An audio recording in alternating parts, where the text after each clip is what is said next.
A little over a week ago, on the first Sunday after George Floyd's murder, I shared a little bit at the end of the sermon how I saw the 7 bowls of God's judgment and justice, how that was helping me frame the way that I thought about some of the current events that are going on right now, as well as the larger issue of racism in general. And so today I just want to take a few minutes and share a little bit more about that. And let me just start by saying how sorry I am for the pain that so many of you are experiencing right now. And I just want you to know that my heart is grieving along with you. And I'm just so sorry for the hurt and the pain that you're experiencing right now. And I also want to say that I'm very much aware that our own particular tradition, the Presbyterian tradition, has a lot of failures in its history on particularly this issue. And we have a lot in our tradition to repent for, both of the things that those in our tradition have done, but also in ways that we have been silently complicit in some of these issues as well. And so I just want to say I'm so sorry for the failures of our past as Presbyterians. And I also just want to say how sorry I am to those of you at Knox who are people of color and may have either intentionally or unintentionally been marginalized here at Knox, or felt underrepresented, or felt like you have been peripheral in some way. And I just want to say on a personal level that I am committed to knowing you better and listening to you better as we move forward. And so as I've thought about what I wanted to share today, I was going to start by just talking about how our theology gives us an especially strong understanding of why racism is wrong, because the story of Scripture begins in the garden with God creating people in His image, and therefore everyone has an inherent dignity. And the story ends in Revelation with people from every tongue, tribe, and nation being gathered around the throne. And so all people are made in the image of God, and that means, and let me say this categorically and clearly, that racism is wrong, and it has been and is a problem in America, and there's still a long way to go before we root it out. And because of that, what happened to George Floyd is not just horrific at a human level or a human rights level, but it's horrific at a theological level. The idea that God would create people in His image, and He would do so by breathing life into the dust of the ground, and that would end for George Floyd, someone made in the image of God, lying on the ground and gasping, saying in his last words, "I can't breathe." That is horrific theologically. In fact, it's an almost enacted kind of heresy, because it is a violation of the very first line of the creed. And then I was going to share a little about how our theological tradition also gives us an especially robust and sensitive understanding of what sin is. That sin is not something that just affects our hearts, it affects our bodies, and not just our bodies, but our relationships, and not just our relationships, but our communities, and not just our communities, but our society, and not just societies, but civilizations. And so it shouldn't be a surprise to us that sin has affected and warped systems and institutions and structures.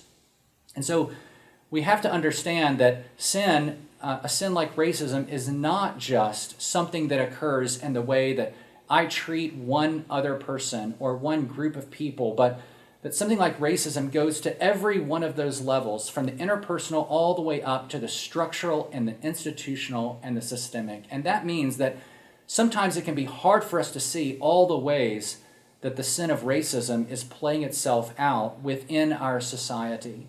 And in fact, I can just share that over the last number of years, I have been becoming increasingly aware of my own personal blind spots in this area. In fact, this happened just this past week. A friend here at Knox sent me an interview of an evangelical New Testament professor who is African American. He was being interviewed by a friend of his who is white. And he was saying that in the aftermath of George Floyd's murder, he found himself grappling with feelings of sadness and anger and fear. And when he said that, I could identify in some sense with the sadness, because I felt sad in the aftermath as well. And when he talked about anger, I could identify with the anger, because in some ways I felt angry as well. But the part about fear caught me off guard, because he said that in the days after George Floyd's murder, he, as he was driving around, and his sons, as they were driving around, began to find that they were scrupulously observing the speed limit. And they were stopping for an extra long pause at stop signs because there was this kind of haunting fear that something like that could happen to them as well. And then he said, my guess is that for most white people, the days after George Floyd's murder didn't change the way they drive at all. And that's part of the privilege of being white, that you don't really have to think about that sort of thing. And when he said that, I thought to myself, oh my goodness, I had never really thought about that. I didn't change the way that I drive in the days afterwards. That was just a complete blind spot for me. And so I think it's really important that we have the humility to realize and to recognize that just because we don't see things and just because we don't experience things doesn't mean that they aren't real. And it doesn't mean that other people don't experience them in very powerful, very real, and very painful ways. And so then the third thing I was going to talk about was the robust sense of grace that we have, that we not only have a very robust understanding of sin, we also have a very robust understanding of grace, that God's grace reaches us in our sin, and it even reaches down into the blind spots that we have. And it enables us to begin to work for change, to be healed in our own hearts from the sin we even have a hard time seeing in our own hearts, but then to begin to work itself out in how we approach issues like this. And so, I was going to say, first of all, if you're white, even if you're not white, but especially if you're white, if you have friends or colleagues who are people of color, it would be wonderful to reach out to them during this time, to share with them that you're thinking about them, that you can't imagine what this experience is like for them, and express to them how you stand in solidarity with them. And then second, as we think about what role we might play, that we should give voice to these cries for justice, that it should not just be our African American brothers and sisters, but that all of us should be joining alongside them to denounce injustice wherever we see it, to denounce racism wherever we see it.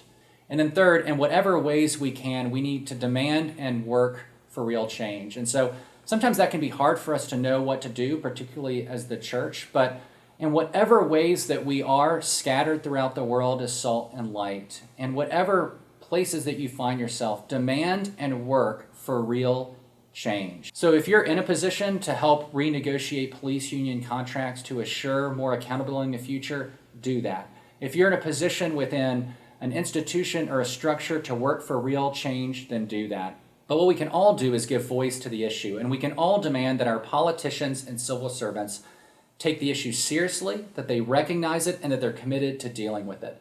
We as evangelicals have a long history of taking one or two issues and then using them as a purity test. And if a candidate isn't right on those issues, then we simply won't vote for them. Well, maybe it's time that we make this issue at least as important as those issues. And so that's what I was going to share, and I kind of just did, but I was going to share it with a lot more detail and a few more stories. But then this week I was taking a walk with a friend of mine, and I was sharing with him how much I was struggling, because I do care about these issues, and I care deeply about these issues, and I think the church needs to give voice to them, and it needs to be a powerful voice. And as a pastor, I need to give voice to these issues.